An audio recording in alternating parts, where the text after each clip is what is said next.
அண்மை செய்தியை பார்த்து வருகிறோம். தேமுதிகவுடன் அதிமுக நாளை இரண்டாம் கட்ட பேச்சுவார்த்தையை நடத்த உள்ளதாக தகவல் வெளியாகியிருக்கிறது. கடந்த வாரம் இரு கட்சிகளும் பேச்சுவார்த்தை நடத்திய நிலையில் நாளை மீண்டும் பேச உள்ளதாக தற்போது தகவல் வெளியாகியுள்ளது. கூடுதல் விவரங்களை செய்தியாளர் செல்வகுமாரிடம் கேட்கலாம். செல்வகுமார், முழுமையான விவரம்.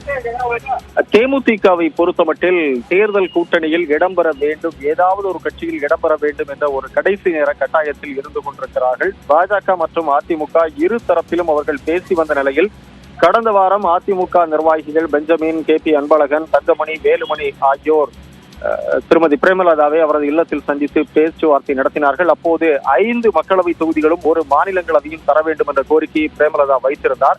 ஆனால் அதற்கான வாய்ப்பில்லை, 3 மாநிலங்களவை மட்டும் பெற்றுக் கொள்ளுங்கள், ராஜ்யசபா குறித்து எதுவும் பேசாமலேயே தவிர்த்து விட்டனர். இதனால் இந்த பேச்சுவார்த்தை என்பது ஒரு வெற்றிகரமாக சுமூகமாக நடந்து முடிந்ததாக தெரியவில்லை.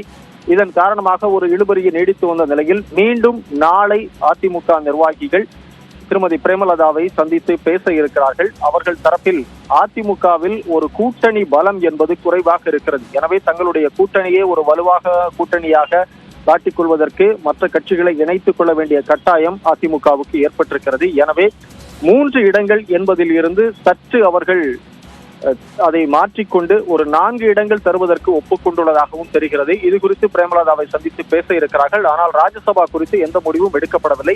எனவே நாளை நடைபெறக்கூடிய கூட்டத்தில் ஒரு இறுதி முடிவு எட்டப்படுமா என்ற கேள்வி எழுந்திருக்கிறது. பிரேமலதா அதற்கு சம்மதிப்பாரா? ஒரு பக்கம் பாஜகவும் தேமுதிகவோடு பேசி வரக்கூடிய சூழ்நிலையில் நாளைய பேச்சுவார்த்தை என்பது முக்கியத்துவம் வாய்ந்ததாக பார்க்கப்படுகிறது. விவரங்களை வழங்கியமைக்கு நன்றி செல்வகுமார்.